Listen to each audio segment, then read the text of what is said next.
ubugingo niyo ntego y'ijambo. Ubugingo ni iki? Ubugingo ni umwuka ariko nyine ufite ubugingo. Iyo usomye Bibiliya usanga ngo Imana yabakebeye aho kuba hatandukanye naho uyu munsi baba. Babaye mu ngobyi ya Edeni. Ingobyi ya Edeni ngo babayemwo harimo ibiti Imana yabageneye bazajya basoromaho imbuto. Nawe uyu munsi wa none niho uburi. Iyo ibi ngiye kukubwira bitabaho, bwa bugingo buzima Imana yamuhumekeyemwo yarabwangije. Yariye ku giti cy'ubwenge kandi hari ibiti atagombaga kuryaho muri Edeni. Ubwo ubugingo bwari buzima abarabwanduje. Ntabwo Adamu na Eva ubugingo bwabo bupfuye kubera bariye ku giti cy'ubwenge, ahubwo banduje ubugingo bwabo. Imana ihamagara Adamu iramubwira ngo Adamu uri he? Ndarebwira ngo nihishe. Arangije arawangwerega n'umugore wanshutse. Imbere y'Imana ntabwo byaba intego kwanduza ubugingo bwawe ngo ugaragaze ko ari undi wabiguteye, kuko Imana ikubaza ibyawe n'undi kamubaza ibye. Adamu na Eva banduje ubugingo, ariko Gahini we byabaye akarusho kuko we yarabwishe. Ndakwinginze kugira ngo ubugingo bwawe ube ari bwo witaho kurusha uko wita ku bindi byose witaho uyu munsi, kuko ibyo witaho uzabisigaho bitungiye, ariko hahandi uzajya nyuma y'aho uri naho ngaho uri gushakira ibyo niho wakagombye kwitaho, kuko niho uzatinda. Mwisi wahaba imyaka itarenga 150, ariko muri Gehinomu nuba warakoze ibyaha uzahaba ubuzima bwawe bw'iteka. Adamu na Eva bo bakoze ibyaha ariko bitarabyara urupfu, mu nyuma bibyara urupfu kuri Gahini. Gahini ngo yica Abeli. Uyu munsi wa none nawe uretse kuba ubugingo bwaranduye, nawe warapfuye mu buryo bw'umwuka warapfuye. Niba ufata urutoki ukarukoza ku mbabura ugashya, kuki wumva uzihanganira umuriro w'Imana witeka ryose? Ndagutangariza ngo uwo muriro uwutinye, kuko ni umuriro uzatwika abanzi b'Imana kandi uzahana abanyabyaha bose. Satani nk'uko bamwe batekereza ngo ni umukara, abandi bagatekereza ngo asa nabi, hoya. Satani yashaka kugushuka ngo agukoreshe ibyaha asa n'ikintu cyiza. Ya ma etaje unyuraho asa nazo, ariko iyo amaze kugufata ntaba gisa n'inzu, ahubwo asa n'ubugome. Byambabaza uramutse uri n'umukene ukaba nta kintu ufite ariko udafite n'ubugingo. Wowe uri mu byaha uranyumva, kuko ruhanganye nabyo, nta ubuzima bw'ibyaha urimwo bwarakuzengereje ntacyo ugeraho. Inyatsi zirakwataka, urakorera amafaranga ukayaraza mu kabari. Wowe rero Imana yakuntumyeho gusenga everyday, gusenga buri munsi. Nusenga uzanesha, nunanigwa gusenga uzaneshwa. Senga. Reka ngusuhuze inshuti ya Gusenga everyday. Nizere kumeze neza kandi nimba uri mu bibazo wihangane, ibihe bizahinduka. Mu bisazo muri kumwe nanje Manirakiza Edouard. Imana ibaho umugisha. Ni gusenga everyday, ni gusenga buri munsi. Nusenga uzanesha, nunanigwa no gusenga uzaneshwa. Abari mu Rwanda turabasuhuje. Imana ibaho umugisha mu inshuti zacu. Imana ibaho umugisha cyane. Abari mu Burundi, abari mu biyaga bigari mumva ikirundi n'ikinyarwanda, tubakiriye kuri channel ya Gusenga EV, tubabwira ngo Imana ibaho umugisha cyane. Abari muri Amerika, Imana ibaho umugisha cyane. Abari muri Aziya, Imana ibaho umugisha. Abari muri Australia, Imana ibaho umugisha. Abari muri Europe, Imana ibaho umugisha. Tubakiriye kuri channel ya Gusenga Everyday, tubabwira mu kiganiro tubakiye mu kiganiro tugiye gukora muri uyu munsi. Imana rero ibamera umugisha. rero ushobora kuba ubwa mbere ugeze kuri Gusenga everyday tugusaba ngo ukande subscribe kugira ngo uzaze ubona ibiganiro byacu bitakugoye. Imana rero igumugisha nkuko mubona kuri kamera ya Gusenga everyday turi kumwe n'umukozi w'Imana, ntabwo ari ubwa mbere agaragaye kuri channel ya Gusenga everyday, ariko watangira wibwira abantu, hari abantu bashobora kuba ari ubwa mbere bakubonye uyu munsi kuri Gusenga baje nyuma yawe. Nitwa Girimbaho Thomas, neranira Batsinda muri ADPR ya Batsinda, paruwasi ya Gasavure mu mujyi wa Kigali.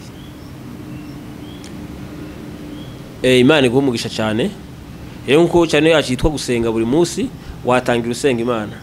Mana, mu izina rya Yesu Kristo rifite imbaraga n'ubutware, turagushimye ko warinze ubuzima bwacu, kandi si ubuzima bwacu gusa, warinze n'ubugingo bwacu, kandi si ubugingo bwacu gusa, warinze n'igihugu turimo ndetse n'ibindi bihugu biri ku isi.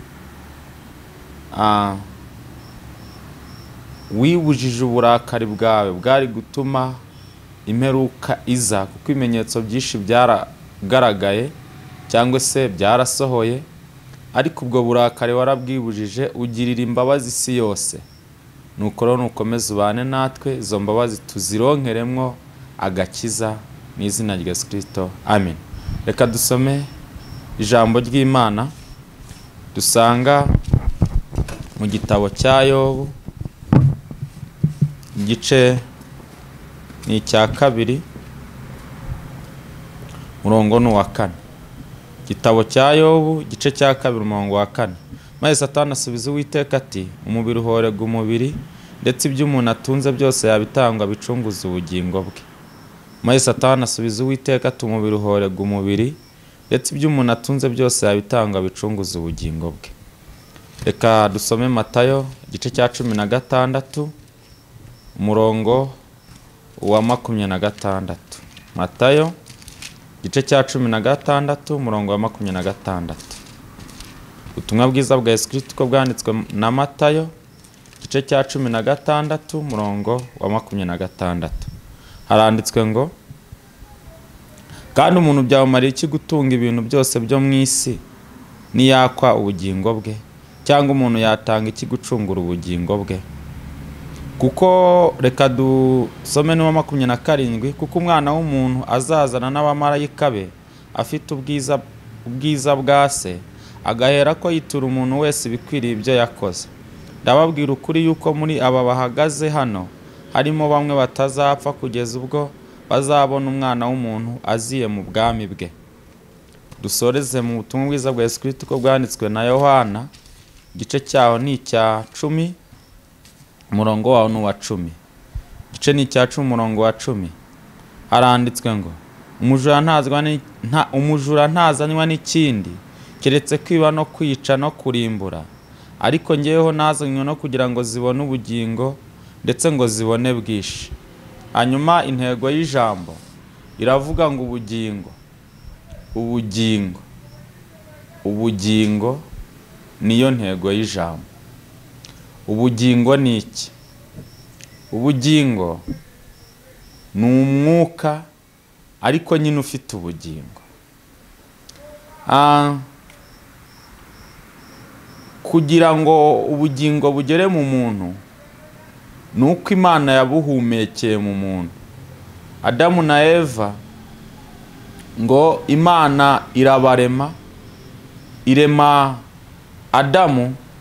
Imana imaze kumurema, ntabwo Imana yaremye Adamu na Eva, ahubwo yaremye Adamu, ariko ngo imuhumekeramwo ubugingo buzima. Umunwa ku munwa, amazuru ku mazuru, imuhumekeramwo ubugingo buzima.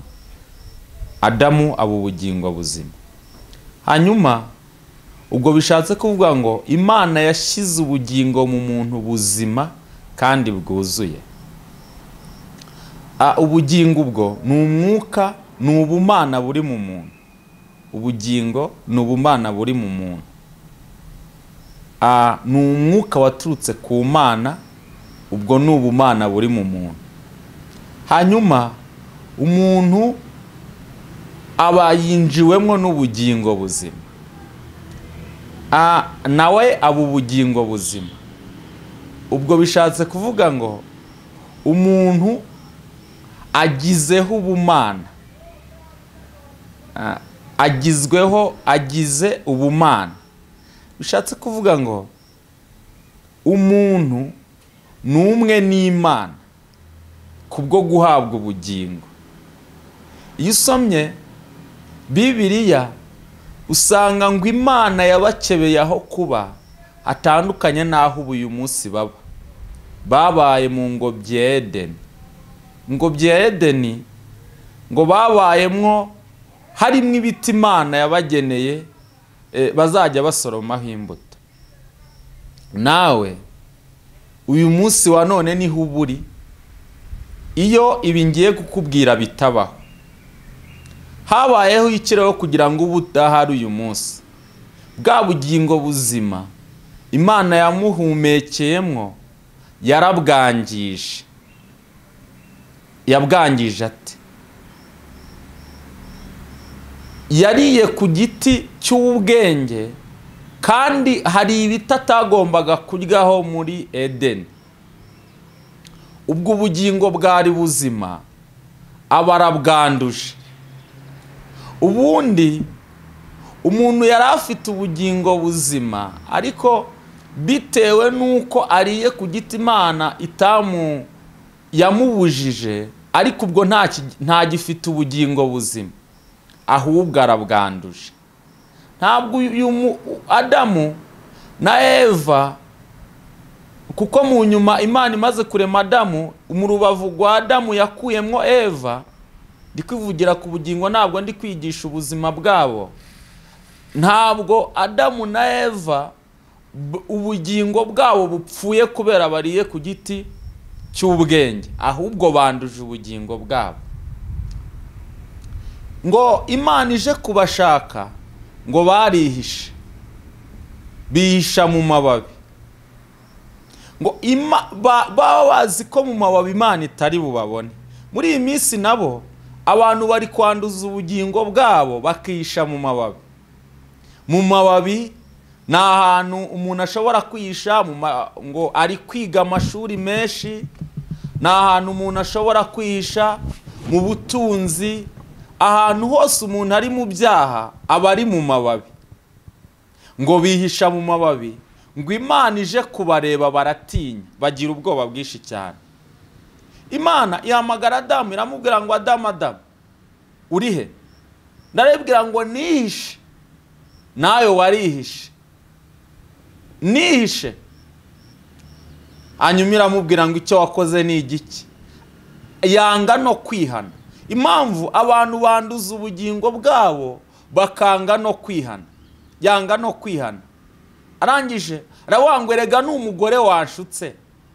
Imbere y'Imana ntabwo byaba intego kwanduza ubugingo bwawe ngo ugaragaze ko ari undi wabiguteye, kuko Imana ikubaza ibyawe n'undi kamubaza ibye. Hanyuma ubugingo bwawe burinde nkawe ubwawe, wiburindisha undi muntu.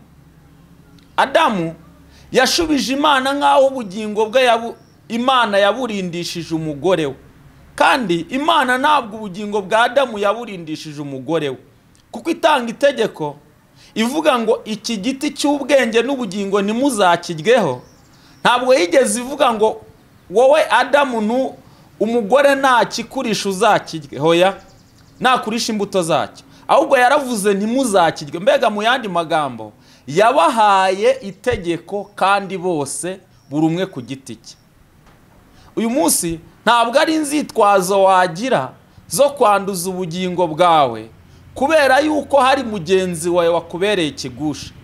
Ntabwo ari inzitwazo wagira zo kwanduza ubugingo bwawe kubera umwana cyangwa umugore cyangwa umugabo. Hoya, Imana yaguhaye inzira yo kujya mu ijuru nkawe ubwawe.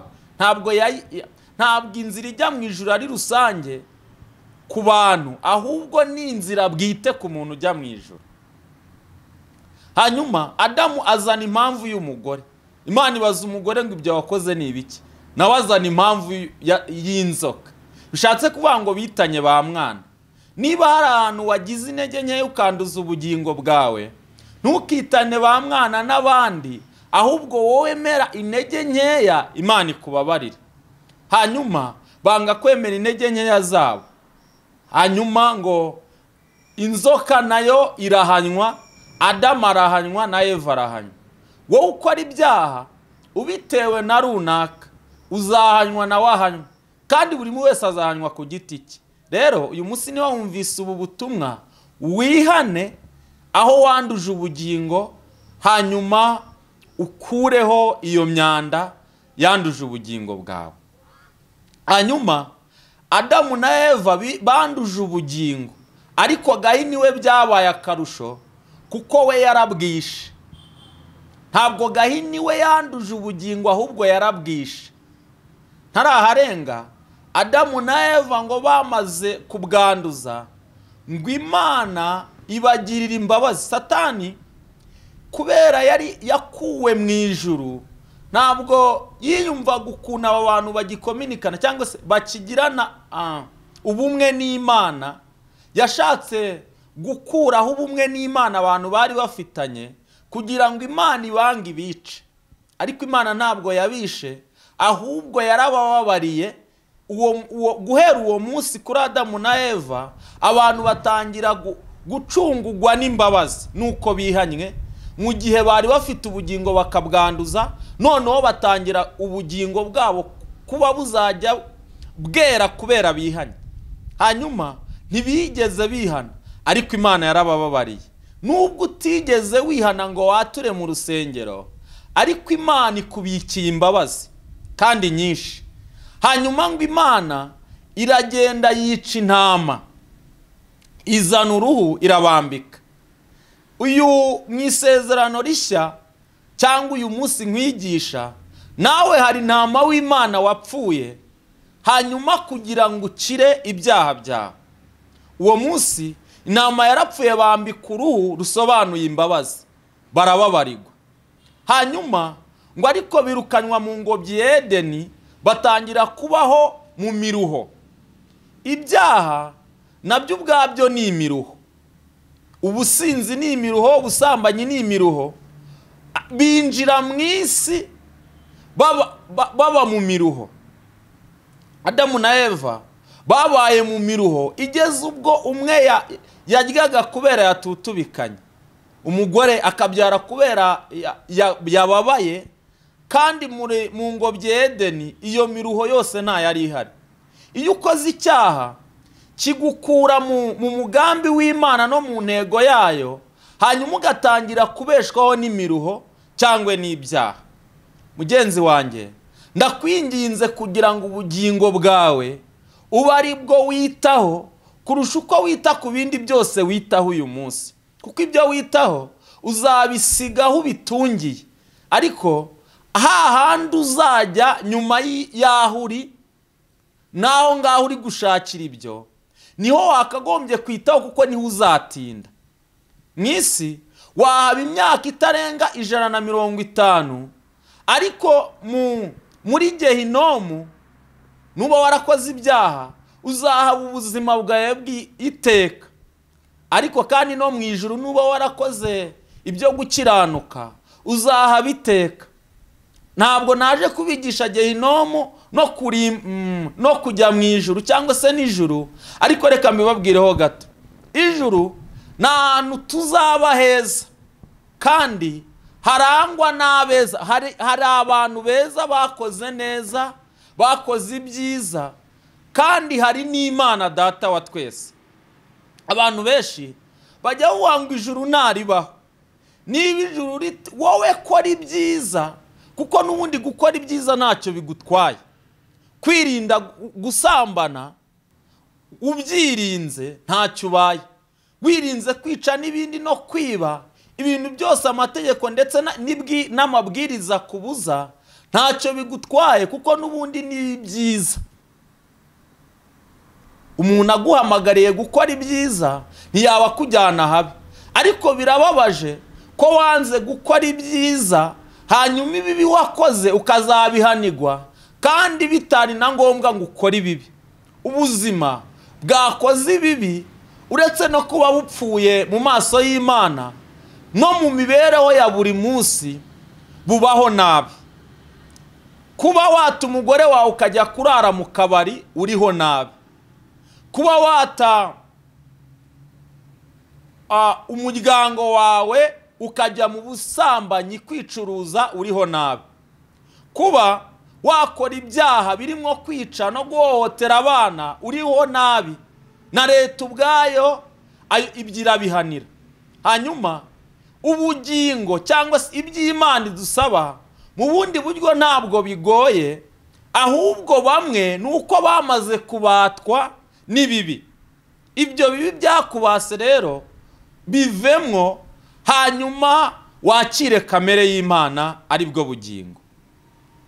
Hanyuma Adamu na Eva batangira kuba mu buzima bw'imiruho, bararuha, babaho barushye.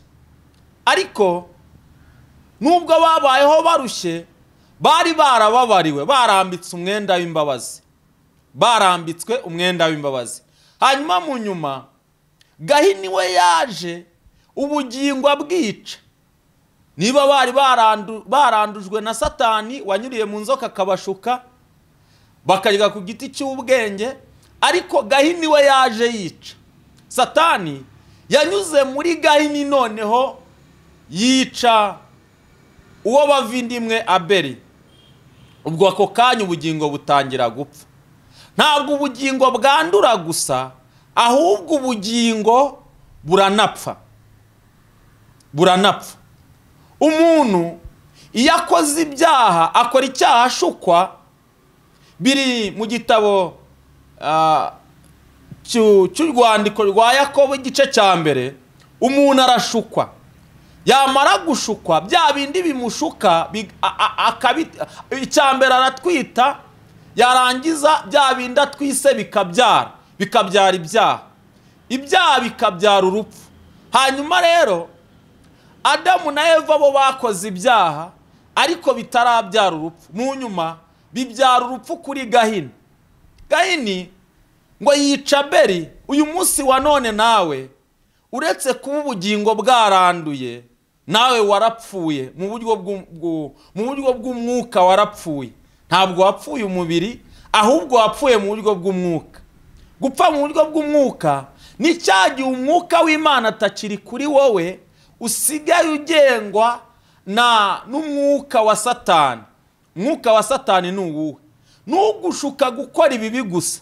Iyo ukora ibibi gusa mu buzima, ubu hari abantu bakora ibibi gusa, batunzwe no kwica, gusambana n'ibindi byaha byose bibi. Iyo uri mu buzima bw'ibibi gusa, utagira ijwi rikubuza gukora ibibi, icyo gihe uba warapfuye.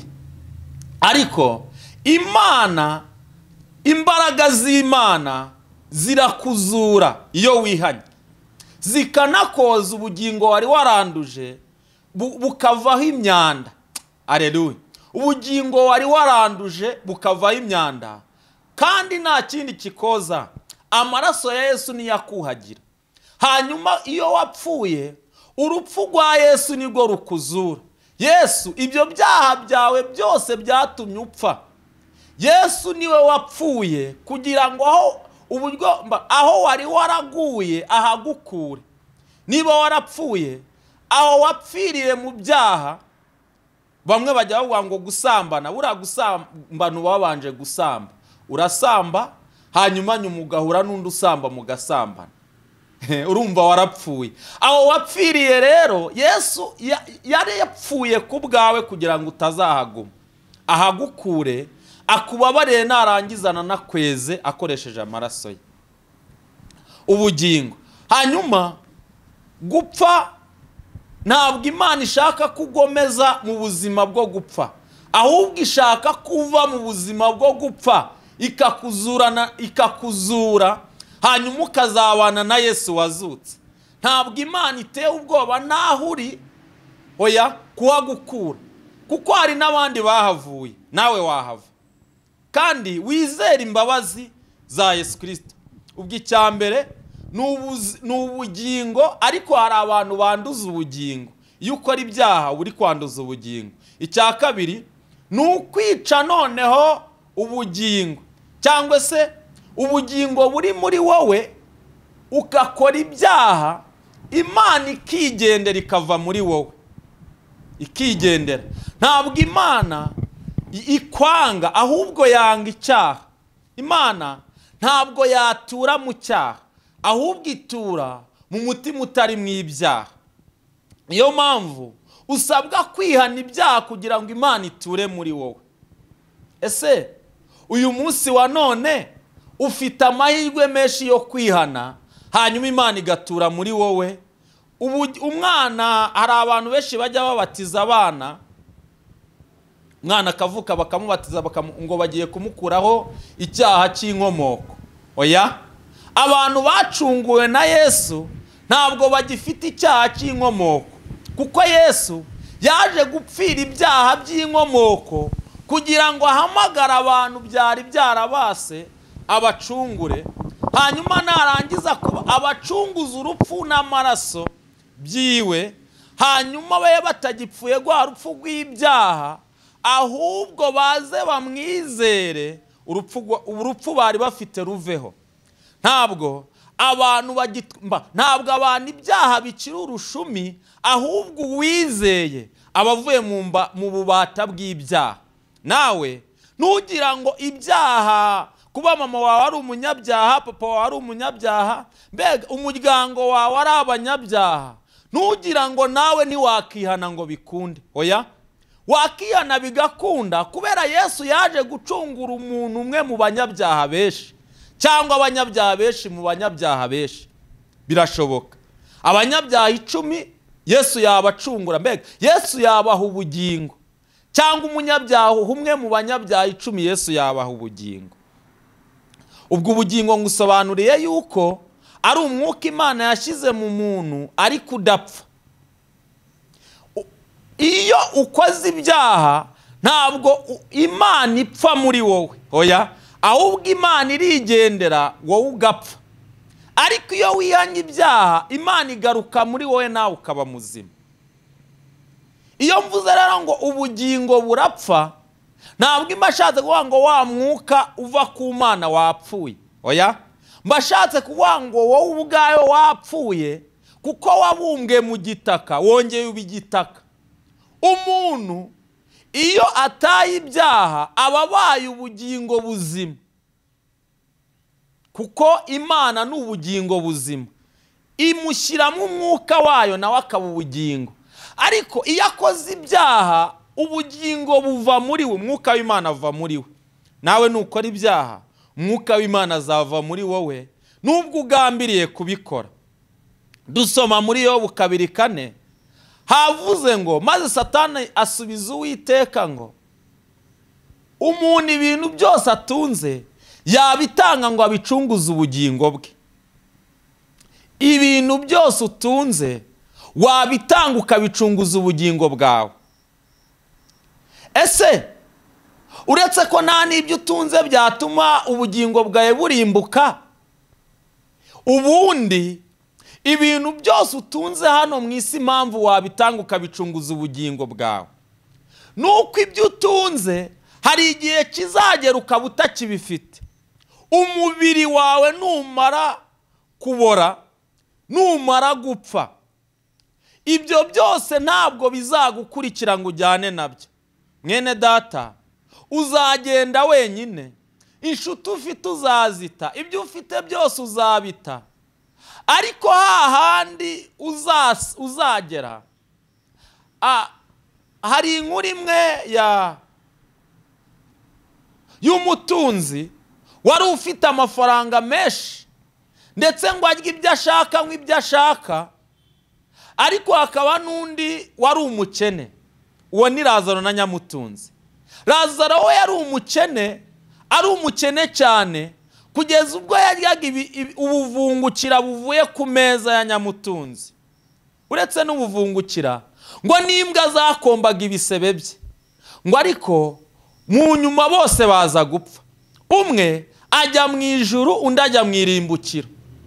Nyamutunzi ngo arebye aho wa mukene w'umubiri cyangwa se wa wundi wari ukenye mu isi ari, ngo arebye naho ari abona hari mu intera ndende.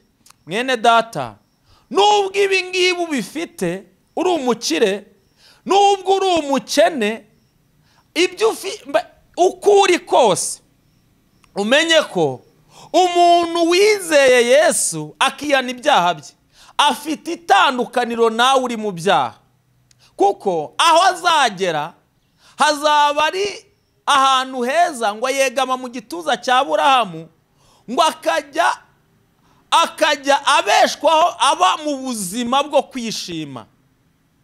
Hanyuma Nyamutunzi ngo ajya mu muriro. Ndagira ngo ngutangarize yuko abantu benshi bajya wanga uwo muriro basogokuru bagiyemwo, ngo ba data bakawujyamwo, niba papa we yarapfuye apfiriye mu byaha, ngo na miryango, ngo nanjye nzawujyamo. Niba ushaka ko wumva uburemere bw'umuriro, uzacane imbabura, hanyuma ukozeho urutoki urutsindagireho. Numenyera uriya muriro, birashoboka ko n'undi wazawumenyera. Cyangwa uzacunge ahantu bacanye itanura rigurumana cyane, hanyuma usoheke mu kuguru, numenyera uriya muriro n'undi wazawumenyera. Mwene data, niba ufata urutoki ukarukoza ku mbabura ugashya, niba ufata izuba nabwo ubwaryo rikagutwika iyo wifubitse cyane, kuki wumva uzihanganira umuriro w'Imana witeka ryose? Ndagutangariza ngo uwo muriro uwutinye, kuko n'umuriro uzatwika abanzi b'Imana kandi uzahana abanyabyaha bose.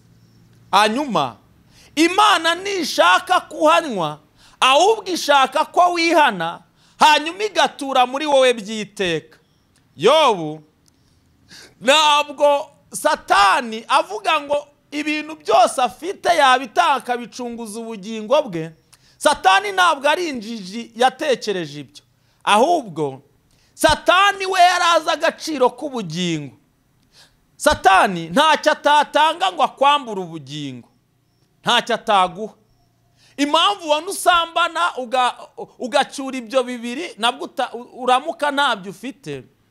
Nawe usambana ukagira ibyo winjiza, nawe ukora ibyaha ukabona hari ibyo ubonye, Satani abagira ngo akwake ubugingo. Hari abantu benshi bahura n'ibigerageza ibyabo bikagenda, bakibwira yuko ari uko Imana wenda Imana ngo Satani ngo yabitwaye. Satani sapfa iki n'ibintu. Satani aratwara inzu yawe ngo ayigira ate, Satani aratwara amafaranga yawe ngo ayagira ate. Ahubwo Satani yatwaye ibyo kugira ngo abone ubugingo bwawe. Ubugingo ntabwo ashaka kubana n'Imana, kuko azi ko Imana ariyo murengezi wawe. Imana, Satani ni umwanzi w'umuntu kugeza igihe amukoresha ibyaha kugira ngo Imana imwange. Uzarebe umuntu, umwanzi w'umwana wawe ashobora gukoresha amakosa umwana wawe kugira ngo umwange. Satani nawe rero akoresha ibyaha umuntu kugira ngo Imana imwange. Satani yatumye ukora ibyaha kugira ngo Imana ikwange ikwice, ariko ntabwo wapfuye. Ese ubundi nakubaza, iyo tuvuga Satani umwumva ute? Satani nk'uko bamwe batekereza ngo ni umukara, abandi bagatekereza ngo asa nabi, hoya. Satani yashaka kugushuka ngo agukoreshe ibyaha, asa n'ikintu cyiza. Ya ma etaje unyuraho, za nzu nziza unyuraho mu ikaritsiye, asa nazo. Ariko iyo amaze kugufata, ntaba agisa n'inzu, ahubwo asa n'ubugome. Asa n'ubugome bwose uzi. Iyo umaze kwinjira mu buzima Satani ashaka kubamwo bw'ibyaha, utangira uri umwicanyi, utangira uri umugome, kuko nawe ni umugome. Mwene data mushiki wanjye, nureba ibintu abantu batunze ngo ufate umwanzuro wo gukora ibyaha, kugira ngo nawe ubitunge mu buzima bwawe, mu byemezo ufata ukuremo icyemezo cyo gukora ibyaha. Umuntu atangira akora ibyaha ashaka indonke cyangwa ashaka ubuzima, ariko bigasoza n'ubuzima mu byaha buburiyemo. Ubuzima wari ufite mu byaha ububuriramo. Umuntu atangira asambana ashaka ibyo ari burarire, ariko bikarangira n'ubuzima bubuze abuburiye muri za nzira z'ubusambanyi. Umuntu atangira yiba agira ngo ararire, ariko bikarangira bamukatiye agiye kuba muri gereza. Mu yandi magambo, mu byaha nta buzima burimwo, ahubwo harimo ikinyoma cya Satani.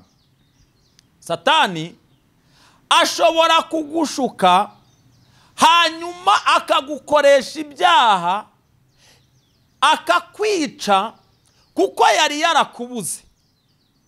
Nshuti y'Imana, wowe uri mu byaha uri kubyumva cyane. Uzi ko ibyaha byakubujije amahoro kugeza igihe wumva wabyihana, ariko ukabura uburyo. Ukavuga ngo reka nihane ngo mve mu byaha, ariko bugacya ukabisubiramo. Satani yakugize imbata. Uyu munsi iri jambo ry'Imana wumva uhaguruke, ujye ahantu hari abantu b'Imana baturire, wizere, wihane kandi ubatizwe. Imana iraguha imbaraga cyane.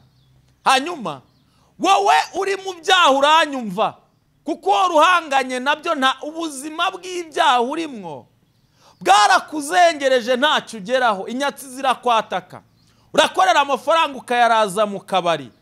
Wowe rero Imana yakuntumyeho ko nguze wakira ubugingo, kuko Imana ifite ubugingo. Yobu, Satani yaravuze ngo ibintu byose umuntu atunze yabitanga ngo abicunguze ubugingo bwe. Ntabwo Imana ishaka kukunyaga ibyo utunze kugira ngo iguhe ubugingo, ahubwo ni ukugira ngo Satani akumvishe ko nubwo ibyo bintu ufite wanakemera akabisigarana ariko ugahabwa ubugingo. Satani arazi ko ibyo bintu ufite nta gaciro bifite, azi ko ari zeru. Ibyo ufite azi ko ari zeru. Yo disi, byambabaza uramutse uri n'umukene ukaba nta kintu ufite ariko udafite n'ubugingo. Ukabura isi ukabura nijoro. Baza ubuze amafaranga warangiza ukabura nijoro. Wowe rero Imana yakuntumyeho ngo ngutangarize yuko hari Imana iruhura, ifata imizigo yawe yakunaniye kwikorera ikayikwikorerera. Ibyo byaha uri gukora byakubereye umuzigo, Imana yabigutwaza. Dore nta kintu kigira ibyaha byakumazeho ubutunzi. Ibyaha byaragupfakaje, ibyaha byasenye urugo rwawe, ibyaha byakwangishije abantu. Imana yakubabarira uje ukayisaba imbabazi. Imana yiteguye kukubabarira kandi igahindura ubuzima bwawe, ubugingo. Ntabwo Imana inyaga abatunzi ngo ibahe ubugingo, oya. Ahubwo Imana isaba abatunze kwihana, hanyuma bakihana ibyaha byabo, bakizera, bakabatizwa, hanyuma ikabaha ubugingo. Ntabwo iyo nzu yawe yagenda wihanye, ntabwo iduka ryawe ryagenda, amashuri yawe ntabwo yagenda, akazi ukora ntikagenda, ahubwo ubugingo wabugira kandi n'ibyo ugakomeza ukabigira. Nuko Satani yavugaga ko binari ngombwa wabita kugira ngo ugire ubugingo.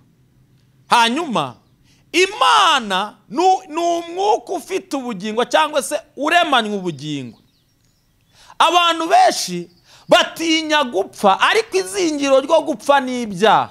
Iyo uri mu byaha uba warishwe n'ibyaha, kuko uba utagitekereza icyakugirira umumaro, ahubwo utekereza inyungu z'ibyaha. Imana iraguhamagara ngo ujye mu buzima bwo kubaho iteka. Abantu bari mu Mana kandi birinda ibyaha, bakiranuka, barwanya ibyaha amanywa na nijoro, bazaba mu buzima bwiza bw'iteka. Naho abanyabyaha bazaba mu buzima bw'umubabaro bw'iteka, kuko niyo Satani abajyana ni mu gahinda n'imibabaro. Imana iraguhamagarira kwihana ibyaha kugira ngo uzabe mu buzima bwiza iteka. Hanyuma Matayo 16:26 Yesu ubwe yarivugiye ngo byakumarira iki uwaguha iby'isi byose ariko akakwaka ubugingo buhoraho? Bega akakwaka ubugingo uretse ko nta n'iby'isi byose ufite, ubundi wabiguha ariko ntugire ubugingo, byazakumarira iki? Yashatse kuvuga yuko uwaguha iby'isi byose wabitunga aka kanya, ariko mu kanya wapfa ukaba utakibijyanye. Ibyo bintu uvuga ngo uzasigira abana rero wagakwiriye no kubishaka ukazabibasigira nibyo, ariko nawe iherezo ryawe ukaryitaho, kuko aho uzagera ntabwo abana muzaba muri kumwe, aho uzagera ntabwo umugore muzaba muri kumwe, aho uzagera uzibarizwa wowe. Imana igutabare cyane. Hanyuma mwene data mushiki wanjye, Imana iraguhamagara ngo ukure umutima wose mu by'isi, hanyuma wibuke ko Imana ikeneye umutima wawe. Imana ikeneye umutima wawe ngo iwubemwo, ikuyobora inzira irushijeho kuba nziza kandi nziza cyane. Umaze igihe wiheba wiganyira ushaka kwiyahura, ariko aka kanya Imana iraguhamagara ikubwira ngo ifite ubuzima. Umaze igihe wumva byagucanze, ariko Imana ntabwo byayicanze, ifite icyerekezo. Wasohowe mu nzu, ariko egera Imana usenge. Imana ifite inzu nyinshi yagutuzamwo, uretse n'inzu za hano mu isi. Imana ifite inzu wubakiwe mu ijuru uzabamwo iteka. Abantu bafite ubugingo ntabwo ubuzima bwabo burangirira aho bageragerezwa, ahubwo ubuzima bwabo bufite ikindi cyerekezo kirenze aho bari kugeragerezwa. Hanyuma ndagutangariza ko ubuzima bwawe wowe ufite ubugingo ukaba wihebye ntabwo burangirira muri icyo kigeragezo. Ubuzima bwawe burakomeza nyuma y'ibigeragezo, nyuma y'intambara uhagazemwo hari ubundi buzima. Nyuma yo kuburara, nyuma yo gusonza, nyuma yo kwirukanwa mu nzu bakaguha piriyave, hari ubundi buzima. Haleluya. Nyuma y'ubwo buzima hari ubundi buzima. Wivuga ngo reka njye gukora ibyaha nk'abandi, kuko ntabwo we byagukundira. Umuntu Imana yafashe ntabwo ijya imurekura, ufitwe n'Imana. Umwana w'Imana abaho bingana n'uko Imana ishaka. Satani ari kugutera ubwoba akwereka ko ukoze ibyaha ari zo nyungu, ariko ibyaha si zo nyungu, ahubwo nicyo gihombo. Ndagutangariza ko utazigera ukora ibyaha ngo biguhire, nubwo wafashe umwanzuro wo kubikora, ariko Imana irakubwira ngo garukiraho, kuko ibyaha ntabwo ari wo muhamagaro wawe. Umuhamagaro wawe ni ukujya mu ijuru.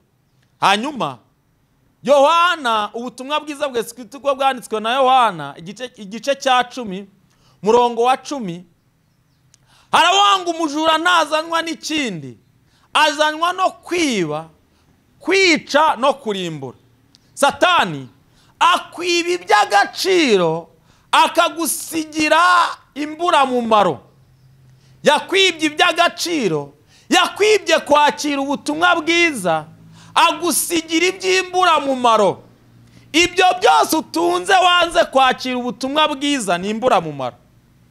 Kuko impamvu ari imburamumaro, isaha n'isaha bizaba ibihombo, isaha n'isaha uzabisiga, ntabwo uzajyana nabyo.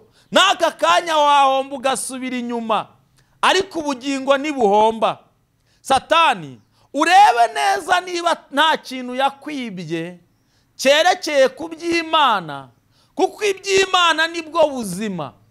Impamvu ufite ubwoba bwo gupfa nuko Satani yakwibye ubugingo. Satani ni umugome kugeza igihe agutwarisha ikinyoma. Mbega afata ikinyoma akagisimbuza ukuri kw'ijambo ry'Imana. Ikinyoma cyo kukwereka yuko ugomba gukora ibyaha yagishimbuje ukuri ko kukwereka yuko ugomba gukora ibyiza kandi ukabaho mu nzira ijya mu ijuru.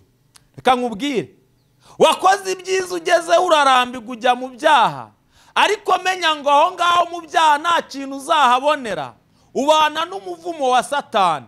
Garukiraho rero, reka ubusambanyi, reka ubusinzi, reka ibyaha byose, ugarukiraho wowe Imana yakuntumyeho.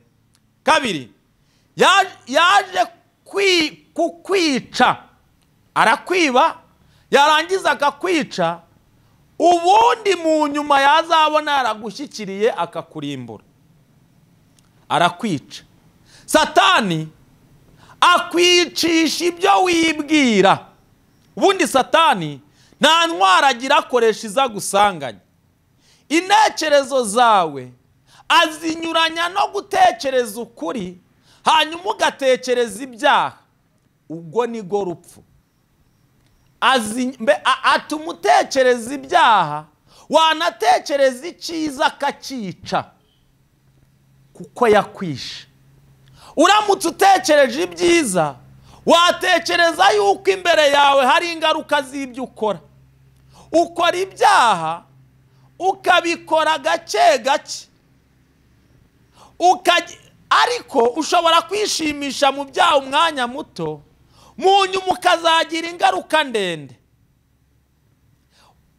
Aka kanya iyo ukora ibyaha uri gucumura, uri kubikora wishimisha igihe kitarenze isaha, ariko ugira ingaruka za byaha imyaka y'ubuzima bwawe bwose. Urugero, murabizi hari abakatiye burundu kubera ubusambanyi, bateshejwe ingo zabo, bavuye mu iterambere ry'ubuzima bwabo babakatira burundu, nyamara bishimishije umunsi umwe. Satani atuma wishimisha mu byaha igihe gitoya, ariko akazana ingaruka z'ibyaha igihe kirekire. Abahuye nabyo barabizi. Rero ubwo nigo rupfu Satani ateza, nuko ukora ibyaha ariko ibitekerezo bikora ibyiza ntubigire. Ubwo nigo rupfu. Ikindi ararimbura. Ibyaha uri gukora umenye kuretse ko bifite ingaruka ku buzima bwawe no ku muryango wawe, bifite ingaruka. Ese ubundi uburyo urimwo wowe, niba uri umumama, ibintu ukora umwana wawe aramutse abikoze byakunezeza? Niba uri umupapa, ibintu ukora umupapa umwana wawe aramutse abikoze w'umuhungu byakunezeza? Wakagombye gukora ibintu bibera urugero rwiza abandi. Ese wa rubyiruko, ibyaha muri gukora baramutse namwe babibakoreye byabanezeza? Hari ibintu byatengo ngo by'ibyaha by'ubusambanyi ngo nukwinezeza. Ndagira ngo ngutangarize ko winezeza mu gihe gito, ariko uzabana n'agahinda ko kwinezeza igihe kirekire. Abantu benshi musigaye mwirinda ibyaha, mukajya kuringaniza cyangwa n'ubundi buryo bwo ngo reka ngo twirinde ngo ibyaha ngo turinganiza. Hoya, ubwo ni ubuyobe. Kwirinda ibyaha ni ukwihana. Ahubwo iyo uringanije uba uri gukwepa icyo uzahura nacyo. Mu yandi magambo, uri mu byaha ariko uri gukwepa ingaruka z'ibyaha, kandi n'ubundi zizagusanganira uzajya hose. Nudasangwa n'ingaruka zo gutwitira iwanyu, uzasangwa n'ingaruka z'uko nushaka umugabo utazatwita. Nudasangwa n'ingaruka zo kuba wenda abana warababyaye uravuga ati mfite babiri, reka mbikore n'ubundi niyo ntatwita ntacyo. Oya, abantu bazakota kuko ubusambanyi bwe buzagira ingaruka zo gupfa. Upfe waba ari uburyo bw'umubiri cyangwa n'umwuka uzapfa. Ibyaha ni urupfu, nta buzima bwo mu byaha. Hanyuma ndagira ngo nangaze ibi ngibi. Imana ishaka kugukura mu maboko ya Satani ikoresheje imbaraga zayo nyinshi.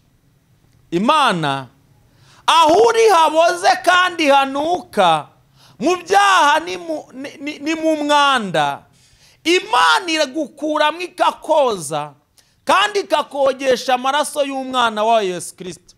Imana igukunda urukundo rungana n'ubwo wowe utaramenya. Imana iragukunda bingana n'uko utarayimenya. Ariko nubwo wayimenya ntabwo wamenya urukundo igukunda ko ari rwinshi. Nubwo wanga iby'Imana, ariko Imana iragukunda. Ubwami bw'Imana si ubw'igitugu cyangwa agahato, ahubwo butanga imbuzi, bukoresha ubugwaneza kandi bwemeza umuntu bukoresheje imbabazi. Imbabazi z'Imana nizo zatumye udashiraho n'umuryango wawe.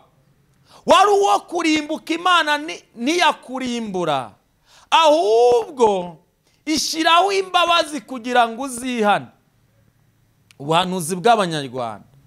Banyarwanda mutuye igihugu cy'u Rwanda, ntabwo ibyaha ari bwo buzima mwari mukwiye kuba murimo, ahubwo kureka ibyaha nibwo buzima mwari mukwiye kuba murimo. Kuko Imana uretse no kuba iri kubabuza kureka ibyaha, bamwe muri mwe mukabyanga. Ibyaha bigiye kubagiraho ingaruka, kandi izo ngaruka ziremanywa urupfu. Ingaruka z'ibyaha ziremanywa urupfu. Nyamara mwishe mu mababi ngo ntabwo Imana ibareba, ariko irabaruza. Imitima ya bamwe muri mwebwe yarinangiye kugeza n'ubwo ijwi ry'Imana riyigeraho mukavuga ngo izatwisangire. Ariko Imana nta mwanya ifite wo kuba mu myanda, ahubwo Imana ifite umwanya wo kuba mu isuku, ahantu hasukuye. Uzihana ibyaha byawe umaramaje, Imana izagusanga ikubwire ibi ngibi abavugabutumwa bari kukubwira. Impamvu Imana itagusanze wayisabye ngo igusange ntigusange, yabonye igusanze yaza ije guhana icyaha kikurimo. Kandi Imana ntabwo ishaka kuza guhana icyaha kiri muri wowe, ahubwo irashaka ngo ujugunye icyaha kiri muri wowe, hanyuma izibane nawe ikuyobora inzira y'ijuru. Mwadamarariye mu byaha, mwibagirwa Imana. Bamwe muri twe twari twarahize imihigo kugeza n'urwego twavuze ngo nta cyaha tuzakora, ngo kandi tuzakorera Imana aho ariho hose. None uribagiwe bitewe n'utuntu duke ubonye. Wibagiwe Imana yagukuye muri bwa buzima uhiga ya mihigo, ariko iyo Mana naho yagiye iracyahari, kandi iraje muhure. Ntabwo Imana ari umwicanyi ku buryo yifuza kwica ubuzima bwawe, ahubwo Imana yanga icyaha ku buryo iba ishaka guhana icyaha ikishe. Iyo ije guhana icyaha isanga kiri muri wowe igaguhanana nacyo. Rero Imana ntabwo ari umugome. Oya, hari abantu bajya bashyiraho ubutumwa bw'iterabwoba. Oya, ntabwo Imana ari umugome, ahubwo umugome ni icyaha kiri muri wowe. Imana ije gukuraho ubugome, igasanga ubugome buri muri wowe, igahana ubugome, hanyuma rero ikaguhana nawe kuko ni wowe ubitse ubugome. Imana ntabwo nasoza ubu butumwa nababwiye ngo Imana izahana icyaha. Imana ije guhana icyaha. Nyamara niba Imana ije guhana icyaha, ubu butumwa ukaba ubwumvise, wareka icyaha kuko ntibiri kure. Imana ije guhana icyaha. Ese icyaha izahana kirihe? Ntabwo kiri muri wowe. Imana ije guhana icyaha. Ntabwo Imana yakwihanganira icyaha, kuko Imana ntabwo yabana n'icyaha. Imana ihora igambiriye gukuraho icyaha. Nyamara wakuraho icyaha Imana itaragukuranaho nacyo. Imana igutabara. Ubutumwa bw'isi yose.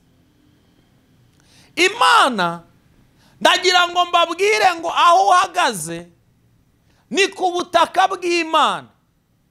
Imana irahuri gukora ibyaha. Imana irahari. Ahantu hose uzajya ubura uzumve ko Imana ihari. Ijisho ry'Imana rikureba. Ndagutangariza ngo wihane kuko Imana ikureba. Ntabwo igambiriye kugira ngo ikwicane naho uri, ahubwo igambiriye kugira ngo ujugunye icyaha kiri muri wowe. Aho uri hose Imana irakureba, iraguhamagara ngo wihane, kuko ingaruka z'ibyaha nawe zizakugeraho. Kuba uri umunyabwenge kandi ubuha abandi, ntabwo wahunze imbaraga z'Imana. Imana nayo ni umunyabwenge uri hejuru yawe. Kuba utuye mu bihugu bikize wiyumvisha ko utakena, ntabwo bishatse wangwa Imana ntayihari. Imana ho irahari kandi irahari cyane. Izakubaza ibyo wakoze byose aho ngaho uri. Hanyuma ndagira ngo ubutumwa bw'abantu bizera bajya mu gihugu cyo mu ijuru. Ubwo ubutumwa bw'abantu b'isi yose ni uko aho bari Imana ihari, kandi irabatangariza ngo izaza guhana icyaha kandi izagihanana nawe.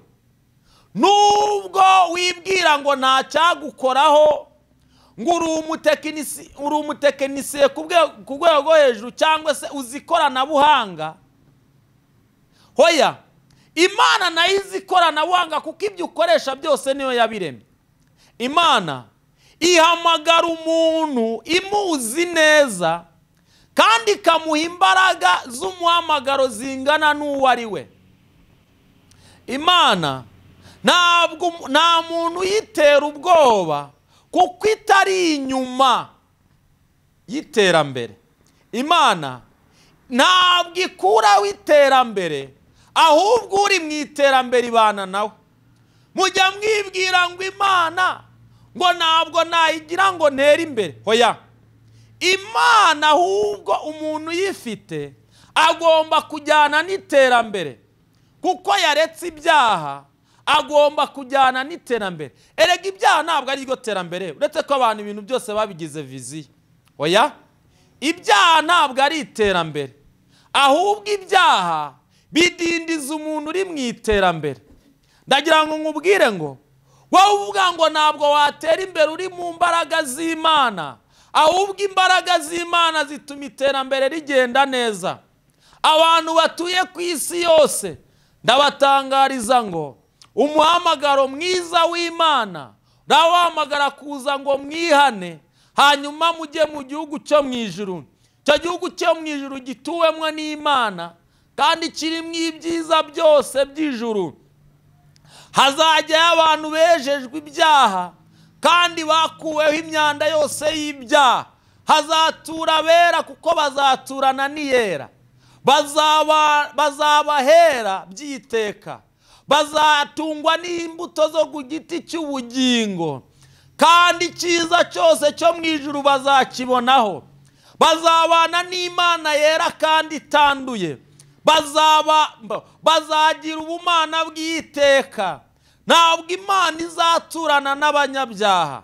Bamwe batuye mu mazu meza no mu bihugu byiza bisa neza, bajya bibwira ngo ijuru ngo ni iri ngiri, ngo kuba twataka igihugu cyacu ngo kigasa neza ngo ni ryo juru.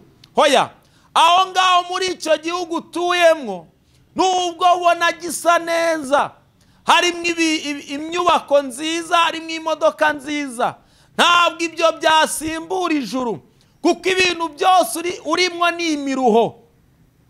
Kuba warirukanye umugore ni umuruho. Wibuke kuba ubuzima bwawe ubana n'umukozi nabyo ni umuruho. Iyi si yuzuye umuruho, guhera ku woroheje kugeza kuri mu rwego ko nakita umukire nawe ararushye, uwo nakita umumiliyoneri nawe ararushye, uwo nakita umumiliyaridi nawe ararushye, umuntu ufite miliyari nyinshi nawe ararushye, uwo umuntu ufite amafaranga menshi w'umuhegwe nawe ararushye. Ariko Yesu azaruhura abantu, kuko hahigwa bapfa bapfira mu mwami, umwuka akaba bakazamukira mu mwuka, hanyuma bakajya guturana n'Imana. Abo baruhutse imiruho yabo. Nawe ndaguhamagarira kwemera ubutumwa bwiza ukihana. Aho mu marogi cyangwa se aho mu nzu z'ubusambanyi urara, aho mu tubari urara, ibyo byose ni imiruho.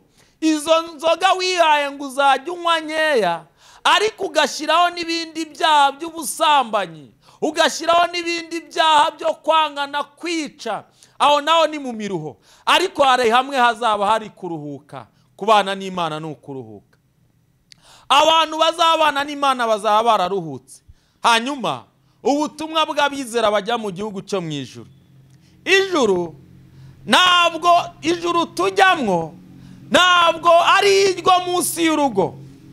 Ntabwo kwangana bingana no kujya mu gihugu cyo mu ijuru, ahubwo kwangana bingana no gusigara mu isi. Niba wangana umenya ngo uwo wanga muzasigarana mu isi. Ese kuki wirinze ibintu byose bibaho, hanyuma mu nyuma icyo kwangana kikakunanira? Ese byazaba ari igitangaza umuntu mwangana muramutse mujyanye mu muriro, kandi wowe ntako utagerageje ngo uzajye mu ijuru? Ya masengesho wasenze, kwa kwirinda ibyaha byose, ugiye kubisimbuza kujya mu muriro ujyanye n'umuntu wakwanze. Wananijwe n'abana, abana barakunaniza, kugeza igihe usigaye wumva wanakiyahura. Ese abana wibyariye bagiye kuguteza kurimbuka. Warakoreye Imana, ongera ugarura ibyiringiro, kuko ibyo bibazo byose urimo Imana irabizi. Ubuzima bwo mu isi butandukanye n'ubuzima tuzabamwo. Ubuzima bwo mu isi bwikica intego yawe yo kujya mu ijuru.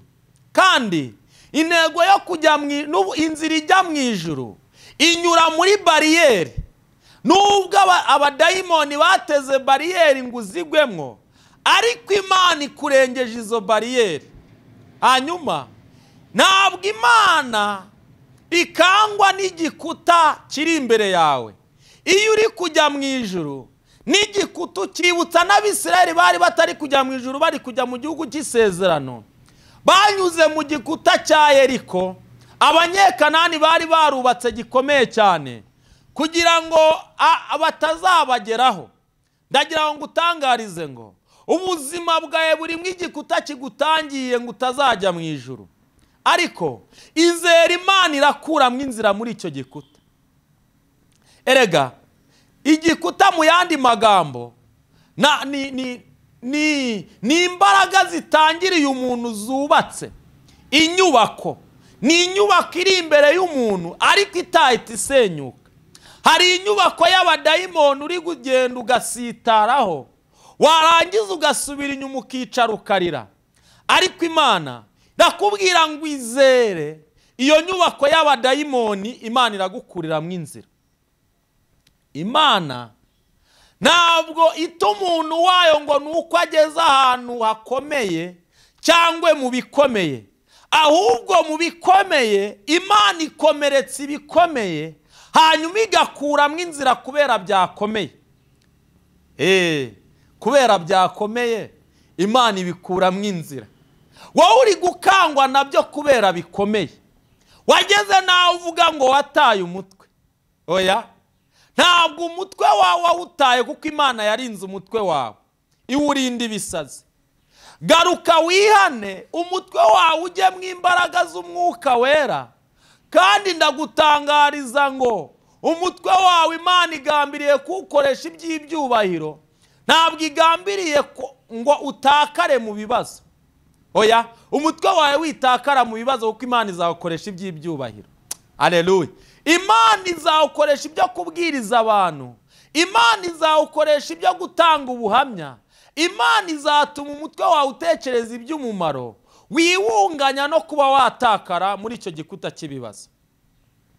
Ndagutangariza ngo umaze iminsi wariyebye kubera abantu muri kumwe mu madini n'amatorero barakugerageje kugeza ku rwego wumva nta n'Imana ibaho. Imana iriho, ariko ntabwo Imana biri ngombwa ngo ibe muri abo musengana. Oya, Yesu niyigeze akubwira ngo ufate icyitegererezo ku bantu. Yarakubwiye ngo munyigireho ninjye murwaneza. Urugendo rwawe rujya mu ijuru rucamwa wigira kuri Yesu, wikigira ku bantu kuko nabo ni abantu, ni abanyantege nkeya. Umuntu isaha n'isaha, isegonda n'irindi yahinduka, kuko na Yesu baramuhindutse. Bamuhindutse yarabakirije abana arabazura, bamuhindutse yarabakoreyemo ibitangaza.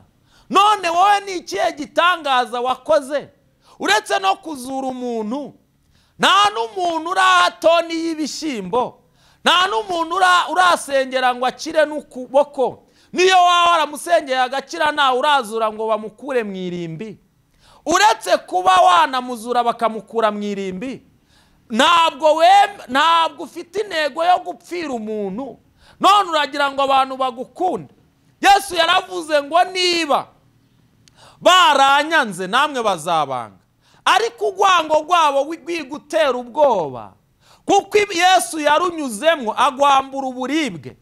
Urwango abantu bakwanga nta buribwe bukirimo, ni imitonomo y'intare gusa.